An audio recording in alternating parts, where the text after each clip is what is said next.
quiero compartir un tema que, producto de estar estudiando por estos días en nuestra guía de lectura bíblica, que ustedes pueden consultar a través de nuestra página de internet, www.guiamispasos.org.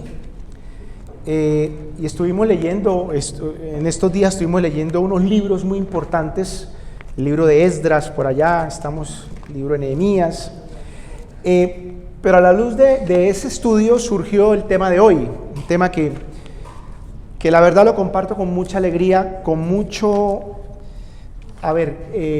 un deseo profundo de que aprendamos algo que estoy seguro es una herramienta fundamental para el desarrollo de la vida de los seres humanos. Ustedes han escuchado la expresión, seguramente que sí, ustedes mismos la dicen, es que la palabra tiene poder, Juan Carlos. Y claro que la palabra tiene poder, ¿no? Y lo decimos en el sentido de lo que nosotros expresamos con nuestros dichos, ¿no? Decimos, es que las palabras tienen poder, y eso es cierto, claro que sí, las palabras nuestras tienen poder. Pero yo quiero que piensen en esto, si las palabras nuestras tienen poder, ¿cuánto más poder tendrá la palabra de Dios? Y la verdad es que la que tiene poder realmente es la palabra de Dios, ¿correcto? Por la palabra de Dios se constituyó el universo, por la palabra de Dios se hizo todo lo que nosotros hoy vemos, conocemos, sabemos, fue a través de la palabra de Dios. Pues bien, quiero esto mencionarlo también a la luz de una serie de citas que he podido tener con algunas personas, y no solamente ahora, no es solamente en estos días, a lo largo de los años de vida cristiana, generalmente hay unos casos particulares en los que nos vemos abocados a situaciones apremiantes, difíciles, de esas situaciones aparentemente insalvables, que uno ya no tiene salida, ya sea económicas, sean emocionales, sea, cualquier tipo de enredos en los cuales nos metemos los seres humanos, muchas veces incluso de salud. Y generalmente cuando hablo con esas personas, en un grado quizá de desesperación, de que ya no saben qué hacer, no saben qué puerta tocar, siempre llegamos a una conclusión que yo les comparto. Y les digo, miren, cuando se nos acaban las oportunidades, cuando se nos acaban las fuerzas, cuando ya no tenemos otra alternativa, siempre nos queda una. Y esa única alternativa posible es Dios. Pero a Dios hay que tomarlo en serio, siempre les digo lo mismo, a Dios hay que tomarlo en serio, a Dios no se le toma como el bombero que viene a apagar un incendio, no, a Dios, cuando uno va a Dios y decide buscar a Dios, debe buscarlo en serio. Y utilizo una expresión, con toda, tome a Dios con toda, tómelo en serio, ¿correcto? Y tomar a Dios en serio implica muchas cosas, implica principios de vida, disciplinas de vida. Y justamente hay en la Biblia unos registros de personas que estuvieron en situaciones de verdad muy complicadas, que tomaron a Dios en serio, y en ese tomar a Dios en serio, el entender lo que significaba la palabra de Dios resultó determinante para sus vidas. Y de eso es que vamos a hablar el día de hoy. Aprovecho para enviar un saludo a todas las personas que nos ven, que nos siguen a través del canal, que hoy están sintonizándonos y que de verdad con mucho cariño acá desde Cali, Colombia, desde donde estamos haciendo esta señal, pues les saludamos con mucha alegría. Quiero que por favor me acompañen a una historia narrada en el libro de Esdras, ¿ok? Nos vamos a contextualizar y de ahí vamos a desprender el tema que hoy vamos a tocar. Por favor, libro de Esdras, Esdras capítulo 7. Esdras capítulo 7. Voy a leer un par de versículos y compartimos la historia para entender por qué se llegó a ese par de versículos.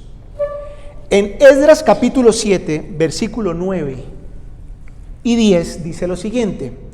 Los que tienen la Biblia ya, los que la pueden leer acá, por favor conmigo, dice así, a la 1, a las 2 y a las 3. Porque el día primero del primer mes, fue el principio de la partida de Babilonia, y al primero del mes quinto llegó a Jerusalén, estando con él la buena mano de Dios, porque Esdras había preparado su corazón para inquirir la ley de Jehová y para cumplirla y para enseñar en Israel sus estatutos y decretos. Bueno, ¿de qué está hablando la Biblia? Resulta que el pueblo de Israel en su historia fue sometido muchas veces al cautiverio en otros países, en otras potencias más grandes. Recordamos, lo hemos compartido ya en varias ocasiones, una de ellas, el pueblo de Israel fue llevado cautivo a Babilonia. Nabucodonosor vino y se los llevó en cautiverio a Babilonia, ¿correcto?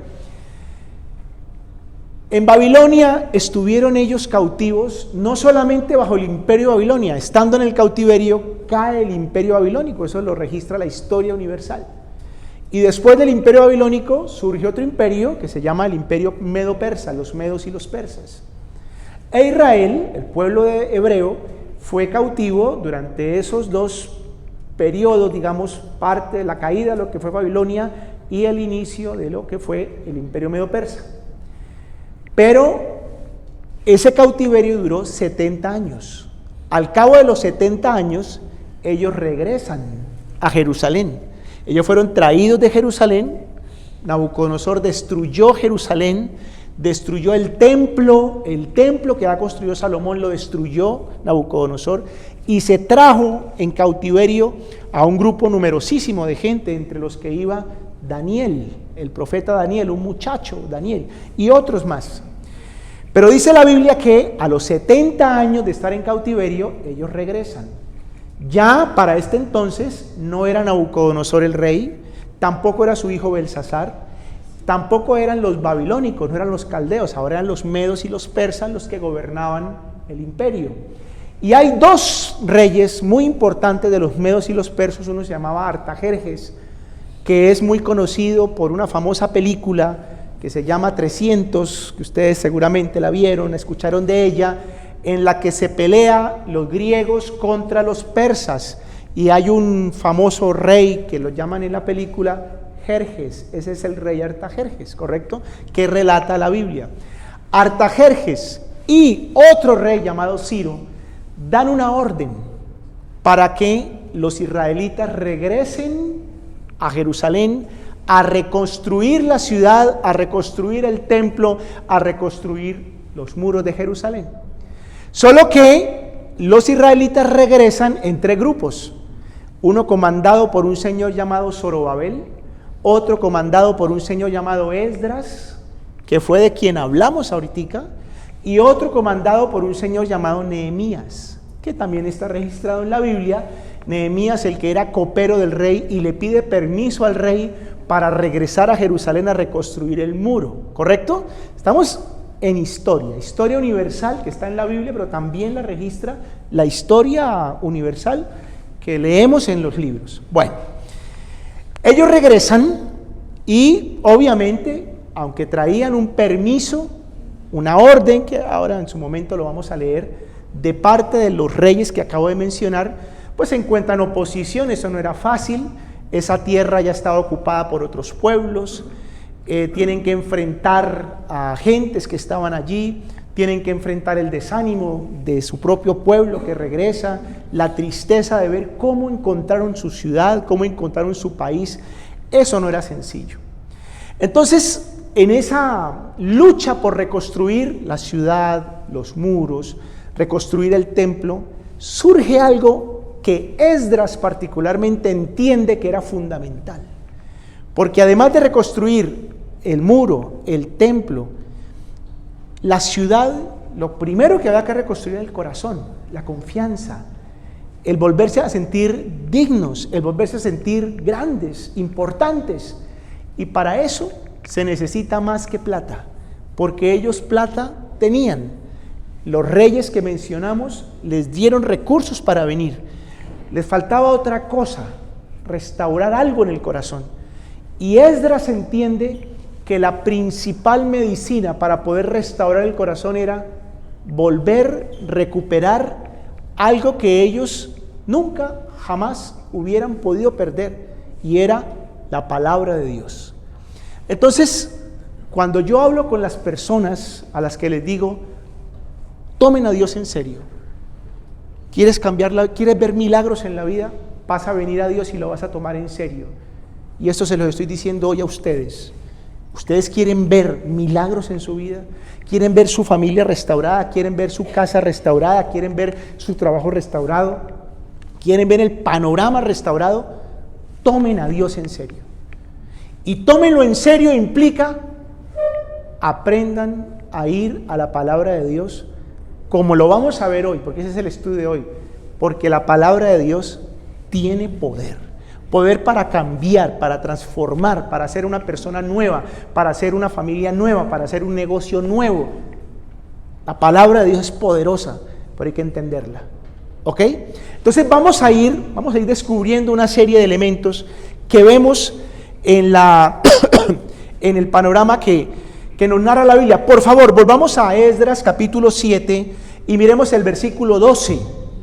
7, versículo 12, donde el rey Artajerjes, uno de los que les acabo de mencionar, escribe lo siguiente. Él le da un documento, una carta escrita a Esdras, y la carta decía de la siguiente manera, versículo 12, por favor, dice así: Artajerjes, rey de reyes, a Esdras, sacerdote y escriba, erudita en la ley de Dios del cielo, paz.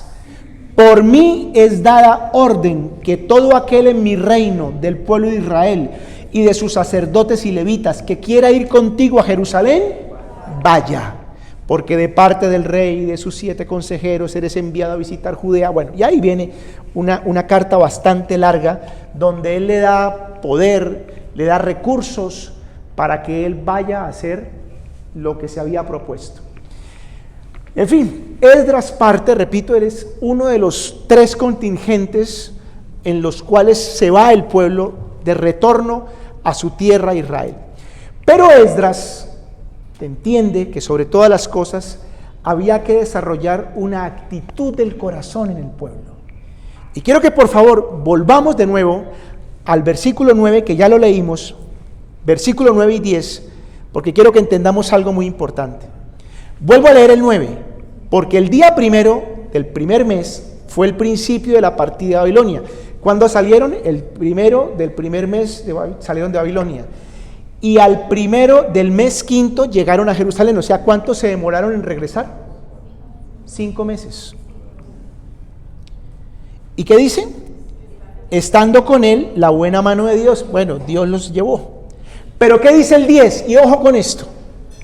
Porque Esdras había preparado su corazón para inquirir la ley de Jehová y para cumplirla y para enseñar en Israel sus estatutos y decretos. Porque ¿qué fue lo que hizo Esdras? A ver, restaurar un pueblo implicaba plata, implicaba esfuerzo, gente que trabajara, muchas cosas, ¿cierto? Pero Esdras entiende que había algo muy importante que él no podía pasar por alto. Y entonces dice que él literalmente dispone el corazón. Esdras preparó su corazón, porque es un tema del corazón, para inquirir. ¿Qué significa inquirir? Para inquirir en la ley de Jehová. ¿Qué significa eso? Para ahondar, para profundizar, para no pasar por alto. Bueno, esto hay que ponerle cuidado. Vamos a ver qué es esto. Eso es lo que quiere decir inquirir. Para inquirir en la ley de Jehová. ¿Y para qué más? Para cumplirla, es decir, para hacer como la palabra del Señor les decía. Y ojo, y para enseñarla, pues Esdras es el maestro. Esdras se ocupa de enseñarle al pueblo que venía, con la ilusión de restaurar su país, con la ilusión de restaurar sus casas, con la ilusión de restaurar el templo. Él entiende que era necesario enseñarle a la gente la palabra de Dios. Ojo con eso, ¿ok? Todavía estoy en el contexto. Desarrolla una actitud del corazón. Y esto nos lleva a otro caso que también leímos hace poco, del cual creo que hice alusión hace unos días. Un rey, esto hice alusión, fue en un versículo del día. Un rey muy joven, de 8 años era cuando empezó a reinar en Judá. Este rey se llama Josías. Sin perder de vista Esdras, por favor me van a acompañar al segundo libro de Crónicas, al capítulo 34.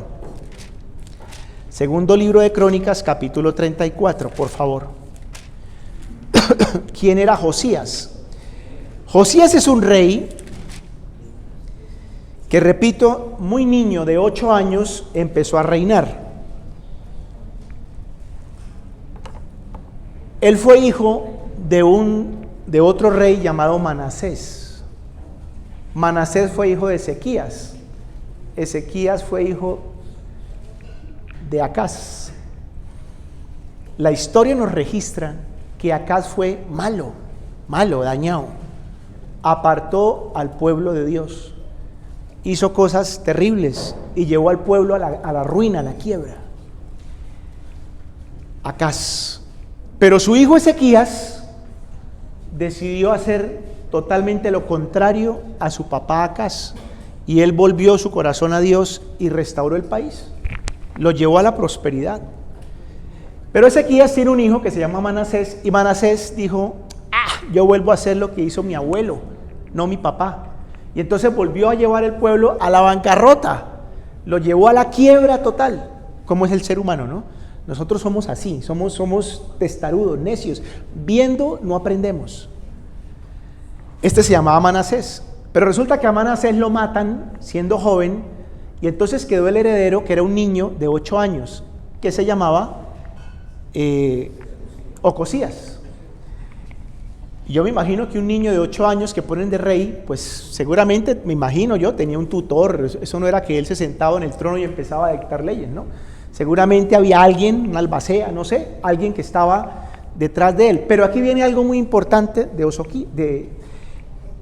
Josías, perdón, estoy en Josías, tantos nombres en la cabeza se me... Estamos en el capítulo 34. Por favor, quiero que miremos el versículo 19. Versículo 19. Porque resulta que este muchacho dijo: hay que restaurar el templo, que estaba desbaratado, no lo habían destruido en esta época, pero estaba sucio, desordenado, no, las cosas se habían dejado. Y él empieza a reconstruir las cosas, a ponerlas bonitas, y se encuentran por allá, entre los escombros, se encuentran con la Biblia, se encuentran con la palabra de Dios. Y se la traen a Josías, y le leen a él estas palabras. Y entonces dice, el versículo 19, dice así: luego que el rey oyó las palabras de la ley, rasgó sus vestidos. El tipo se conmovió cuando le contaron las palabras que estaban escritas en la Biblia, y manda a consultar al profeta acerca de ese libro. Y entonces el profeta le devuelve un mensaje, versículos 26 y 27, por favor, tranquilos que esto ahorita lo cuadramos, pero quiero que no se me pierdan en esto. Dice así: Dios le responde al rey Josías a través del profeta las siguientes palabras: mas al rey de Judá, que os ha enviado a consultar a Jehová, así le diréis: Jehová Dios de Israel ha dicho así: por cuanto oíste las palabras del libro y tu corazón se conmovió y te humillaste delante de Dios al oír sus palabras sobre este lugar y sobre sus moradores, y te humillaste delante de mí y rasgaste tus vestidos y lloraste en mi presencia, yo también te he oído, dice Jehová. A ver, ¿qué fue lo que hizo Josías? ¿Qué fue lo que hizo Josías? ¿Qué es lo determinante en la vida de Josías? Él leyó el libro, se encontró con el libro, lo leyó, ¿y qué hizo ante eso que leyó? Dice, su corazón se conmovió. ¿Y quién fue el que vio que su corazón se conmovió? Dios. ¿Y qué es lo que le manda a decir Dios? Por cuanto tú oíste y te conmoviste, te humillaste, determinaste algo conforme a eso que tú leíste, yo a ti no te voy a dejar, y yo a ti te voy a ayudar. Y eso es lo que yo les quiero transmitir hoy a ustedes. Y me he tomado estos primeros minutos hablándoles solo de historia, porque es que esto está registrado en la historia. Esto no es simplemente un tema de motivación, esto es un tema histórico. Todo aquel que determinó, porque esto es un tema de determinación, La vida de fe, recuerden, es una vida no mística, es una vida de determinación. Yo determino.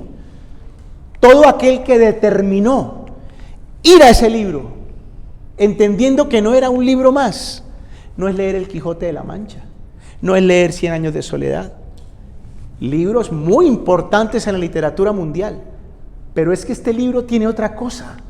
Este libro tiene una verdad, que es la verdad de Dios. Y cuando yo voy a ese libro con esa determinación del corazón, créame que el primero que ve esa actitud es Dios, porque este libro contiene su palabra. Leer este libro, conmover el corazón ante este libro, tener una sana actitud cuando yo voy a este libro es conmover mi corazón ante lo que Dios me dice. Porque evidentemente Dios es Dios y puede hablar de cualquier manera. Dios puede hacer hablar a este atril, Dios puede hacer hablar a una columna, porque es Dios. Pero lo más seguro es que Dios no va a hablarle a usted así. Lo más seguro es que Dios no le va a hablar a usted a través de un árbol. Hija, no hagas eso. Él no va a hacer eso. Lo más seguro, Dios puede hablarle a usted a través de un sueño, pero claro, Él es Dios. Y en la Biblia está registrado que lo hizo muchas veces así. Pero lo más seguro, no espere que Dios le hable a través de un sueño. Anoche Dios me habló, se me apareció en el sueño y me dijo que eso estaba mal. Lo más seguro es que Dios no lo va a hacer así. ¿Usted sabe cómo es que Dios le va a hablar? A través de su palabra, porque la palabra de Dios está escrita. Y cuando yo tengo esa sana actitud y mi corazón se conmueve ante su palabra, Dios lo ve, Dios lo oye. Y así como Dios le mandó decir a Josías, también les manda decir a ustedes esto hoy. Y hoy, antes de venir a este lugar, abajo en el parqueadero les conté, oramos con delays, porque yo hoy tengo una encomienda de parte de Dios para ustedes. Si ustedes tienen una sana actitud frente a la palabra de Dios y su corazón se conmueve como se conmovió el corazón de ese muchacho, y ustedes determinan, Dios mío, oír tu voz para hacer como ella me dice, Dios los va a ayudar, Dios los va a sacar adelante, Dios los va a restaurar, Dios va a transformar la vida. Y la situación, por difícil que sea, por oscuro que sea el panorama, Dios es capaz y lo va a hacer. Esa es la primera razoncita que Dios les manda a decir hoy. Y es verdad. Pero volvamos a Esdras, ¿correcto? Volvamos a Esdras. Quería mencionarles el ejemplo de Josías, porque parecido a lo de Esdras, él dispuso su corazón. Entonces regresemos a Esdras, por favor. Y habíamos dejado en el capítulo 7, voy a leerlo por cuarta vez, el versículo 10, Esdras había preparado su corazón para inquirir en la ley de Jehová, para cumplirla y para enseñarla. Muy bien, ojo con eso, inquirirla, cumplirla y enseñarla. Pero esto tuvo un modo, esto tuvo una operatividad. ¿Qué fue lo que hicieron? Él, encabeza él, y Nehemías, que es la otra persona que viene, encargado de restaurar el muro que rodeaba la ciudad. Se necesitaba mano de obra, se necesitaba esfuerzo, se necesitaba motivar a la gente, pero repito, para ellos era muy importante restaurar el corazón de las personas.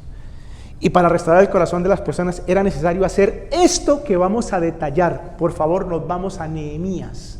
Avanzamos en la Biblia un poquito y nos vamos al libro de Nehemías, por favor. Nehemías capítulo 8. Nehemías capítulo 8.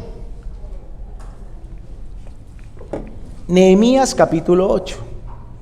Bueno, los que tienen la Biblia, no los que tienen acá, sino los que tienen la Biblia, pueden leer que ese capítulo 8 tiene un título. El título dice, Esdras lee la ley al pueblo. O sea, este es el capítulo que nos habla el modus operandum de cómo fue que Esdras llevó a cabo aquello que él determinó en el corazón que era necesario hacer, inquirir en la ley, ponerla por obra y enseñarla, ¿ok? Entonces Nehemías capítulo 8 nos habla, es todo el capítulo, voy a referirme a un par de versículos, algunos versículos importantísimos para entender de qué manera es que Él hizo que el pueblo se encontrara con la ley, con la palabra de Dios. Nehemías 8, por favor, vamos a leer el versículo 1. Bueno, dice así: a la 1, a las 12, a las 3. Y se juntó todo el pueblo como un solo hombre en la plaza que está delante de las puertas de las aguas, y dijeron a Esdras el escriba que trajese el libro de la ley de Moisés, la cual Jehová había dado a Israel. ¿Qué fue lo que hicieron? Está hablando del pueblo. ¿Qué hizo el pueblo? Dice, se juntaron como un solo hombre. Qué importante esto. Uno se junta para muchas cosas. Juntémonos para ir a rumbear. No se junta para eso. Y se necesita juntarse porque hay que pagar y cómo vamos a hacer y a dónde vamos a llegar. ¿Correcto? Juntémonos para ir a un paseo. Claro, eso es chévere, ir un combo al paseo. Juntémonos para ir a un viaje. No, pues imagínense, lindísimo, ¿no? El grupo. Pero aquí era necesario juntarse para otra cosa. Y le dijeron a Esdras, Esdras, traiga la Biblia. Traiga el libro de la ley de Moisés. Y se juntaron como un solo hombre. Bueno, aquí quiero decirles algo muy importante. Por favor, usted necesita sacar adelante su casa, las cosas en su casa.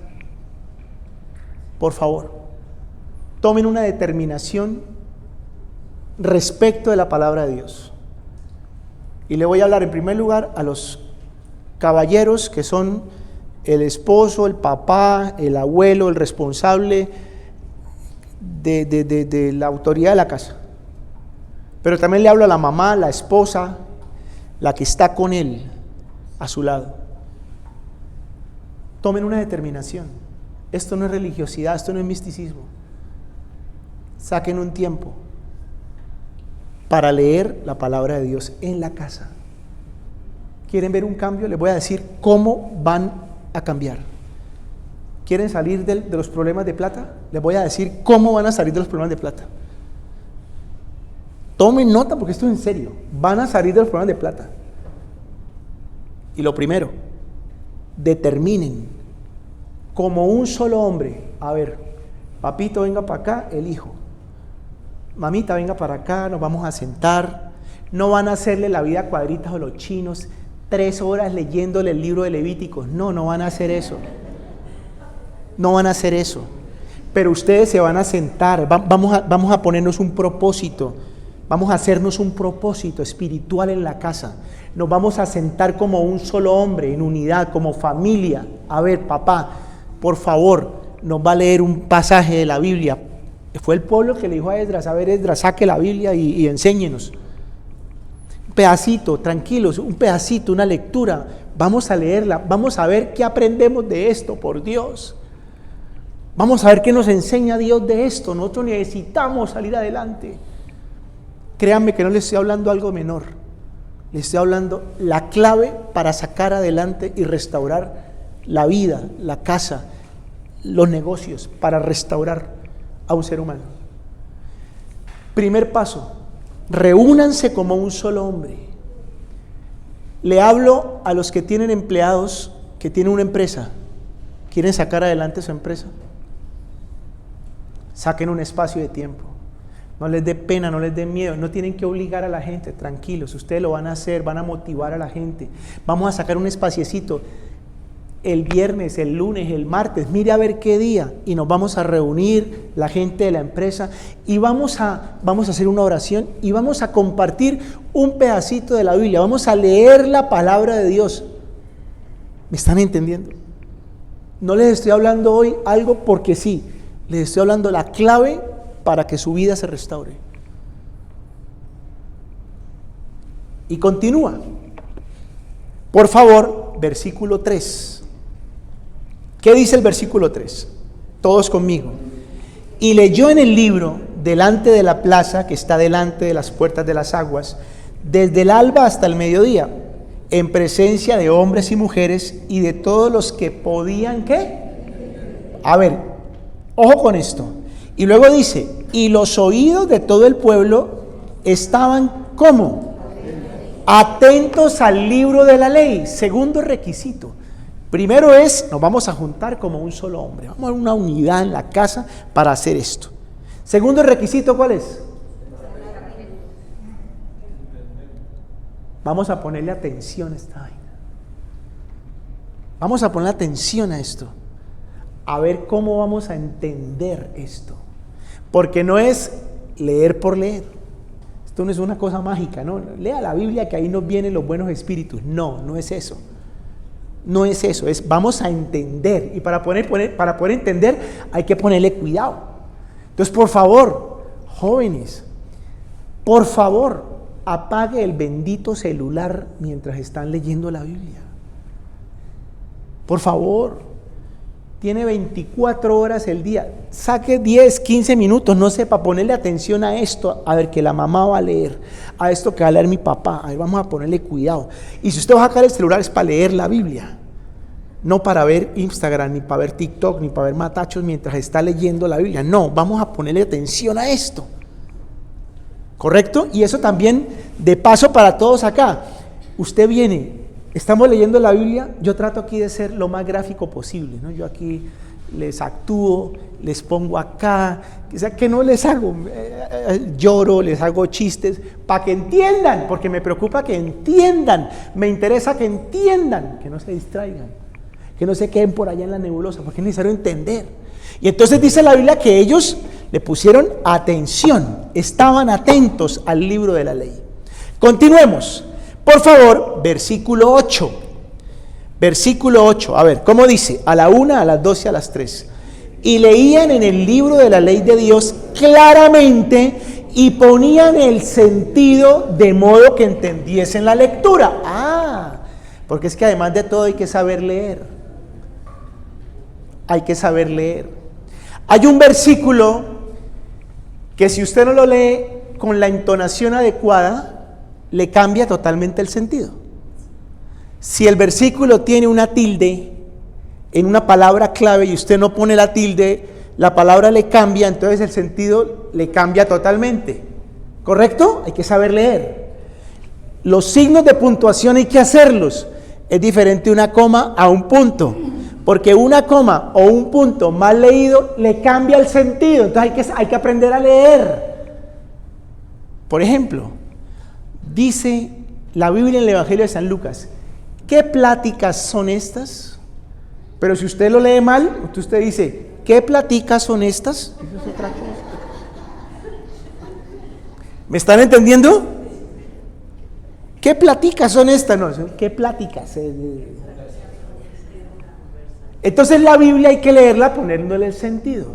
Entonces cuando usted lea la Biblia, por favor, lea y usted vaya preguntándose, a ver, ¿estoy entendiendo? ¿Esto tiene sentido? ¿Esto tiene sentido? Porque nos hallamos muchas veces leyendo, entonces nos coge una inercia, ¿no? Uno lee, y termina de leer y uno se pregunta, ¿qué leí? Yo no me acuerdo. Pero acabó de leer, pero no me acuerdo. Porque no le puso cuidado, porque no le prestó atención o porque no le puso el sentido. ¿Estamos de acuerdo? Porque si usted no le pone el sentido, no va a entender lo que Dios le dice. Usted necesita entender lo que Dios le dice. ¡Ojo! El tema de hoy se llama La palabra tiene poder. Pero eso no es un tema místico, eso no es un tema de brujería, eso no es un tema de que sí, que la palabra tiene poder. No, la palabra tiene poder, pero por algo lógico. Y lo lógico es que la entendamos, que yo entienda lo que aquí dice. ¿Estamos? Continuamos. Por favor, Nehemías capítulo 8, versículo 8. Seguimos en el versículo 8. Dice, y leían en la ley de Dios claramente, poniendo el sentido de modo que entendiesen. Entonces, 3 elementos fundamentales en ese versículo. Lean claramente, no se coma frases, hágalo de tal manera que entienda, que le ponga un sentido a lo que está leyendo, de modo que se entienda la lectura. ¿Ok? ¿Estamos hasta ahí? ¿Por qué es importante entender esto? Porque, repito, se trata de que haya una transformación en la vida de las personas. haya una transformación en su casa, en su familia. Yo le puedo decir con toda certeza, la solución al tema de su hijo, Dios lo tiene escrito en la Biblia. Pero usted tiene que leerlo y tiene que entenderlo. Está ahí en la Biblia. Póngale sentido. Le puedo garantizar que la solución al tema laboral está en la Biblia. Pero usted tiene que leerlo poniéndole el sentido, entendiendo lo que Dios le quiere decir, para que entonces usted diga, claro, esto era, y esto es lo que necesito hacer. Esto es lo que necesito poner en práctica, esto es lo que necesito poner en obra. Póngale sentido. Y entonces ahora sí, usted entenderá que la palabra de Dios tiene poder. ¿Poder para qué? Vamos a ver. Nos vamos a trasladar al Nuevo Testamento. Por favor, nos vamos al capítulo 5 de Juan. Acuérdame que ahora tengo que volver a Nehemías, que no lo tienes ahí. Capítulo 5 de Juan, por favor. Juan capítulo 5. Juan capítulo 5. ¿Por qué es que la Biblia, por qué es que la palabra de Dios tiene poder? Capítulo 5 de Juan. Versículo 39. Juan 5:39. A ver, lo leemos todos. Conmigo a la 1, a las 2 y a las 3. Escudriñad las Escrituras, porque a vosotros os parece que en ellas tenéis la vida eterna, y ellas son las que dan testimonio de mí. ¿Quién está hablando ahí? Jesús. ¿Y cómo termina ese versículo? Escudriñen las Escrituras porque ellas son las que dan testimonio de mí. Usted quiere conocer a Jesús, usted necesita encontrarse con Jesús para que su vida cambie. ¿Y cómo se encuentra con Jesús? ¿Quién es el que testifica de Jesús? Su palabra. Es que aquí está el testimonio de Jesús. Usted quiere conocer a Jesús, usted lo conoce a través de su palabra. Y Jesús es el que transforma la vida de una persona. Además de eso, dice también Jesús, Evangelio de San Juan, capítulo 8, versículo 32. 8:32, por favor. 8:32. Es más, voy a leerles desde el 31. Dice así: dijo entonces Jesús a los judíos que habían creído en él: si vosotros permanecéis en mi palabra, seréis verdaderamente mis discípulos, y conoceréis la verdad, y la verdad os hará. ¿Qué hace la palabra de Dios? Me hace libre de mis taras, de mis complejos, de mis necedades, de mis rencores, de mis tristezas. Cuando esté deprimido, en vez de ponerse a escuchar música depresible, lea la Biblia, porque la palabra de Dios, créame, lo va a hacer libre de la depresión. Vaya a la Biblia, vaya a la palabra de Dios, porque conoceréis la verdad y la verdad os hará libres. Y además de eso, volvamos otra vez. Libro de los Salmos, Salmo 119. ¿Qué hace la Biblia? Salmo 119, versículo 105. Este es uno de los versículos que a mí más me encanta, lo digo cada rato, lo menciono mucho. Salmo 119, versículo 105, ¿cómo dice? Lámpara es a mis pies tu palabra y lumbrera mi camino. Es que tu palabra es para mí como una lámpara a mis pies, como una luz, como una lumbrera a mi camino. Es que tu palabra a mí me indica, es que tu palabra guía mis pasos.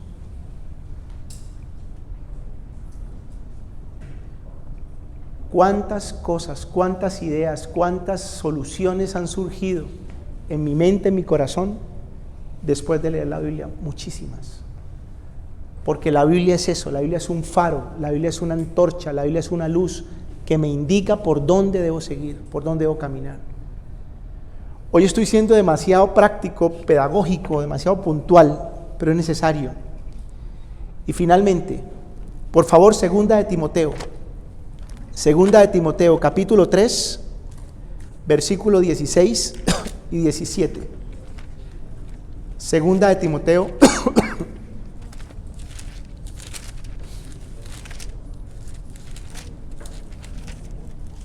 ¿Encontraron?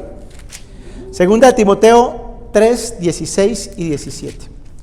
A ver, dice así: toda la escritura es inspirada por Dios y útil para enseñar, para redarguir, para corregir, para instruir en justicia, a fin de que el hombre de Dios sea perfecto, enteramente preparado para toda buena obra.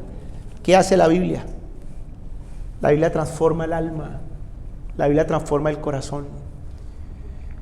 Yo hoy quise compartir con ustedes este tema, vuelvo y les repito, porque entiendo de Dios. Yo tengo que darles a ustedes una solución real a sus problemas, a sus situaciones. Y cuando yo les digo a ustedes tomen a Dios en serio, uno de los elementos de tomar a Dios en serio es tomen su palabra en serio. Tomen su palabra en serio. Levántense en la mañana, vayan a la Biblia, vayan a la Biblia. Yo sé que ustedes vienen acá y aquí escuchan y seguramente, bueno, hay otros medios, pero vaya a la Biblia. No le dé pereza ir a la Biblia. Forme un hábito, forme una disciplina, ir a la Biblia todos los días. Póngale el sentido en la lectura, léala con puntuación, pregúntese, yo sí estoy entendiendo esto qué es, esto de qué me habla. Haga lo que hace mi mamá, que me está viendo ya acá. Ella tiene un cuaderno. Cuando yo voy a Bucaramanga me muestra el cuaderno, esa es su terapia. Y en el cuaderno escribe todo. Ella escribe los videos, ella los escribe. Y cuando va a su estudio de la Biblia, ella escribe y escribe y escribe. ¿Qué aprendí? ¿Qué me enseñó Dios? Hágalo. Por favor, yo sé que estamos viviendo unos tiempos que son muy distintos, quizás los tiempos que nosotros vivimos cuando éramos jóvenes, donde nuestros jóvenes hoy tienen otras percepciones de la vida. Yo sigo pensando que el corazón del joven sigue siendo el mismo corazón que tiene este muchacho de 12, 13 años, el mismo corazón que yo tenía cuando yo tenía 12 años. Y este corazón necesitaba ser instruido a través de la palabra de Dios. Lo que pasa es que necesita un papá y una mamá que no sean místicos, que no sean canzones, sino que sean realmente diligentes en enseñarles con cariño, en juntarlos como un solo hombre. Y vamos a orar, vamos a leer la Biblia. Su hijo necesita eso y su hijo, créame que su hijo es sensible a eso. Que quizá no lo va a hacer de primerazo con alegría, pero su hijo le va a seguir la cuerda cuando vea que usted está cambiando, cuando vea que usted está siendo distinto, cuando vea que usted tiene la solución que él necesita, su hijo va a venir. Por favor, no se cansen de hacer eso. A las parejas, les digo con todo el corazón, levántense, oren. Antes de empezar el día, antes de ponerse a pelear, oren, tómense de la mano. Van a pelear, ustedes dicen tacho, vamos a orar. Oran. Bueno, ahora sí vamos a pelear, tacho, hay que leer la Biblia, entonces leen un pedacito de la Biblia. Y luego sí van y pelean, pero primero hagan eso. Seguro que la vida va a cambiar. Seguro que las cosas van a cambiar. Por favor, haga esto en su empresa, haga esto con sus trabajadores, haga esto con las personas que usted tiene a su cargo. Sin tener que hostigarlos, sin tener que manipularlos, no, con libertad, pero hágalo. Con la insistencia, uno a uno va a venir.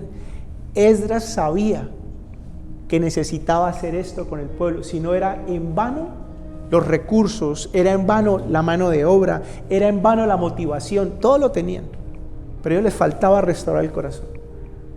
Y el corazón se restaura con la palabra de Dios. Y entonces sí podemos decir, la palabra de Dios tiene poder. Y no simplemente como un dicho místico, la palabra tiene poder. Sí, pero a ver, ¿cómo? ¿Y cómo es que funciona el poder de la palabra? Funciona así, de una manera práctica. Y quería que me acompañara nuevamente a Nehemías, porque es que resulta que dice la historia de Nehemías 8 que ellos se dedicaron todo el día, bueno, dice desde el alba hasta el mediodía, a compartir la ley, ¿no? La Biblia, a enseñar a la gente.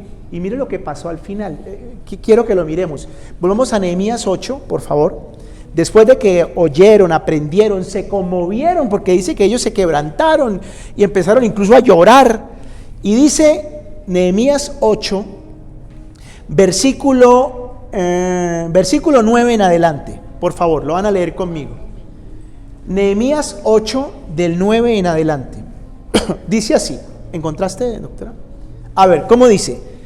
Y Nehemías el gobernador y el sacerdote Esdras escriba y los levitas que hacían entender al pueblo dijeron a todo el pueblo: día santo es a Jehová nuestro Dios, no os entristezcáis ni lloréis, porque todo el pueblo lloraba oyendo las palabras de la ley. Oiga, esto era increíble. La gente empezó a conmoverse, se conmovía, como pasó con el rey Josías. Y entonces Esdras y Nehemías y los levitas: a ver, hoy no nos vamos a entristecer, hoy no nos vamos a poner a llorar, o sea, está bien, estamos conmovidos, pero no. Y continúa la lectura, dice el versículo 10, luego les dijo: id, comed grosuras, bebed vino dulce, y enviad porciones a los que no tienen nada preparado, porque día santo es a nuestro Señor. No os entristezcáis porque el gozo de Jehová es vuestra fortaleza. Versículo 12. Y todo el pueblo se fue a comer y a beber y a obsequiar porciones y a gozar de grande alegría, porque habían, ¿qué? Entendido las palabras que les habían enseñado. Yo me imagino eso que pasó. Tuvieron toda la mañana estudiando la ley, estudiando la Biblia. Se conmovieron. Y entonces dijeron: no, esto es un día, es para alegrarnos. Vamos a comer. Aquí en este ministerio hacemos dos cosas muy bien: cantamos y comemos. Nos fascina eso. Pero es que de verdad, mire, yo he descubierto que la comida es un elemento de bendición, es un elemento de unidad. La comida está en la Biblia. Y se fueron a comer felices y compartían con los que no tenían nada preparado. Y vengan, y vamos a hacer aquí una fiesta, y vamos a comer, porque este es un día de alegrarnos, porque hemos entendido las palabras del Señor. Antes de salir para Israel, cuando ya cerramos el grupo y ya se finiquitó el grupo, yo le dije a Diley: necesito hacer algo muy importante. Necesito invitar a mi hijo con su novia, a mi hija con su esposo, que son los que están en Cali, que vengan a mi casa, y los voy a invitar a comer. Y los voy a invitar a comer porque estoy contento, porque estoy feliz, porque quiero compartirles el testimonio de que la peregrinación salió y nos vamos para Israel. Entonces los invité: por favor, vienen, vamos a sentarnos a comer. Ellos se sentaron y les dije: el Señor fue fiel, el Señor hizo esto, el Señor nos permite ir a Israel y quiero compartir esta alegría con ustedes, y por eso los invité a comer. Y vamos a orar, vamos a darle gracias a Dios, y ustedes con nosotros se van a alegrar. Quiero cerrar este tiempo diciéndoles a ustedes: por favor, hagan estas cosas en su casa. Hagan estas cosas en su casa. Aquí el último sábado del mes les invitamos a que traigan de comer, para al final comer aquí algo. Eso es aquí una práctica nuestra como ministerio. Pero hagan eso, por ejemplo, cada sábado.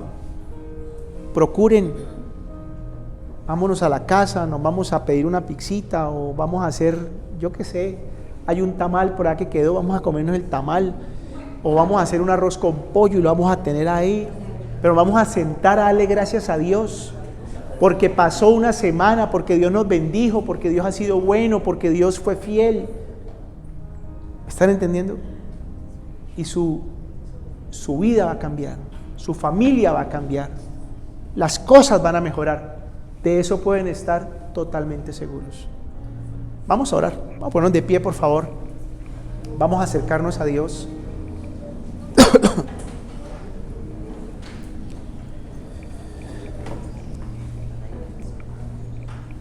Y sencillamente ahí donde estás, de manera muy personal, cada uno sabe qué vive, qué situación está atravesando. Puede ser que hoy estés pasando por una situación difícil, apremiante, económica, familiar, de salud, no lo sé. Y si esa es la situación, y vienes a buscar a Dios porque necesitas una respuesta, dile a Dios: Señor, hoy entendí cuál es la respuesta. Hoy entendí que la respuesta está en tu palabra, porque tu palabra tiene el poder, Señor, para transformar la tristeza en alegría. Tu palabra tiene el poder para transformar, Señor, la maldición en bendición. Tu palabra no es un tema místico. Tu palabra no es un tema simplemente de literatura. Tu palabra es otra cosa, Señor. Tu palabra es la inspiración del Espíritu Santo, que de manera audible, palpable, concreta, habla mi corazón, habla mi espíritu. Fue tu palabra la que te hizo fuerte, Jesús, para enfrentar a quien te tentaba en el desierto, según narra el Evangelio. Escrito está, le dijiste a Satanás 4 veces, escrito está. Era la palabra, lo que tú sabías de la palabra, lo que te hizo fuerte, poderoso para no caer en una tentación. Tu palabra, Señor, es la que me recuerda quién soy. Cuando voy a tu palabra, me encuentro con la expresión de amor más maravillosa que yo necesito. ¿Cuántos de nosotros vivimos soledad?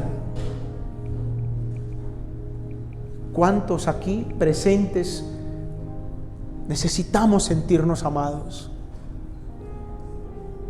Y nos levantamos cada mañana con un vacío, porque nos hace falta experimentarnos queridos, amados y especiales. Pues quiero decirte con todo el corazón, Dios está gritando, te amo, pero lo grita a través de su palabra. Ve a su palabra, abre esa puerta. Cuando tú abres esa puerta te vas a encontrar con una voz maravillosa. Eres mi hija, eres mi especial tesoro, con amor eterno te he amado. No podría dejarte ni abandonarte jamás. Te tengo esculpida en las palmas de mi mano. No te dejaré nunca. Estás enfrentando un gigante. Todos enfrentamos gigantes, problemas, situaciones insalvables aparentemente. Pero ¿sabes algo? Ve al Señor, ve a la Biblia, ve a la palabra de Dios y allí te vas a encontrar con una verdad que te va a hacer libre, que te va a hacer fuerte. De ninguna manera irás solo. Moisés le clamaba a Dios: si tu presencia no ha de venir conmigo, entonces no nos saques de aquí. Yo necesito ir contigo, porque Moisés se sentía solo, débil. Y el Señor le responde en su palabra: mi presencia irá contigo y te daré descanso. Y cuando tú vas en la mañana y lees ese libro y te encuentras con esas frases, es que mi presencia está contigo para darte descanso. Te garantizo que no eres la misma persona cuando sales de tu casa y vas a enfrentar la vida. No eres la misma persona cuando enfrentas el rechazo, cuando enfrentas la crítica, porque todos los seres humanos enfrentamos la crítica, el rechazo, el menosprecio. Todos en alguna medida lo enfrentamos.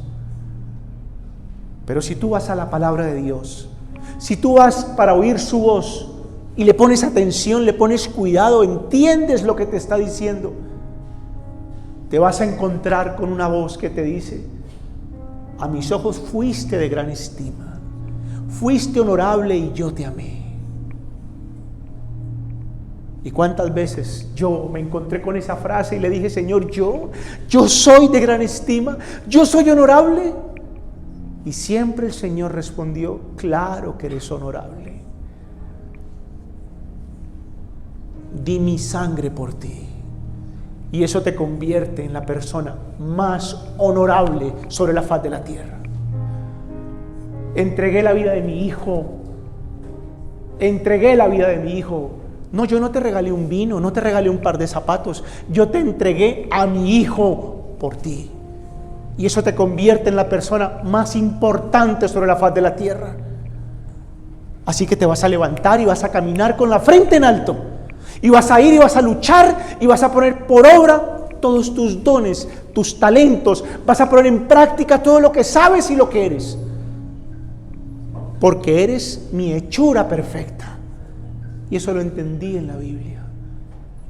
Eso es lo que nos falta comprender. Y entonces entenderemos que su palabra tiene poder. Su palabra tiene poder. Y cuando yo escucho esa voz de Dios a través de su palabra, mi vida entonces se transforma. Y yo quiero que en este momento, para finalizar este tiempo, hagas un trato con Dios, como lo hizo Esdras. Esdras dispuso el corazón para inquirir en la ley de Dios, para ponerla por obra y para enseñarla. Te voy a invitar a que hagas un trato con Dios. Y el trato es: Señor, al igual que Esdras lo entendió, yo también lo he entendido. Y quiero determinar, en primer lugar, yo ir a tu palabra todos los días. Consultar tu palabra como fuente de vida todos los días. En segundo lugar, Señor, yo y mi casa nos sentaremos a oír tu palabra. Y voy a inventarme la manera y te pido que me respaldes. Vamos, dile a Dios: respáldame con mi hijo, dame gracia para con mis hijos. Para cuando yo les proponga, vamos a sentarnos, vamos a leer la Biblia un momento, vamos a poner el sentido, vamos a aprender algo, vamos a orar. Que ellos se dispongan también, Señor. Y aunque me cueste, aunque no va a ser fácil, pero lo voy a intentar, lo voy a hacer, Señor. Vamos, que ese sea tu trato con Dios. Y dile a Dios: Señor, y allá en mi empresa, en mi trabajo, voy a hacer eso con las personas que tengo bajo mi cargo, bajo mi responsabilidad, con sabiduría, con tacto, pero lo voy a hacer. Porque yo entiendo, Dios, que tu palabra tiene poder. Y tu palabra, Señor, será causante de grandes transformaciones en mi vida, en mi empresa, en mi familia. Y ahora dile gracias, Dios mío. Gracias por lo que hoy has hablado al corazón. Porque hoy nos has hablado al corazón. Porque hoy nos has hablado de manera muy práctica. Demasiado práctica. Porque hoy nos mandaste decir que si conmovemos el corazón ante tus palabras, tú oyes, tú ves desde los cielos y tú nos vas a ayudar, Señor. Y ahora yo te pido, Dios mío, por cada persona que está hoy aquí. Te ruego, Señor, por cada familia que está hoy acá. Te pido, Señor, por favor, hazlos felices. Que salgan de aquí, Señor, y se vayan a su casa, a algún lugar, se sienten a comer, a darle gracias, a darte gracias a ti, Señor. Que no terminen esta semana, Señor, movidos por la rutina, movidos por la indiferencia, no, Señor. Y que si mañana se disponen para tener a sus hijos y desayunar con ellos, almorzar con ellos y tener ese espacio, Señor, respáldalos, por favor. Y que la semana que viene, Señor, la inicien con alegría, la inicien, Señor, para ver tu gloria. Y por la autoridad que tú me das, cubierto por tu sangre preciosa, Señor, te entrego la vida de estas personas y te pido que los bendigas y los ayudes en la semana que viene. Que no les haga falta tu bien y tu misericordia, Señor. Papito Dios, muchas gracias. Muchas gracias por hablarnos al corazón, Dios mío. Y muchas gracias, Señor, porque tus palabras todas son verdad. Todas son verdad.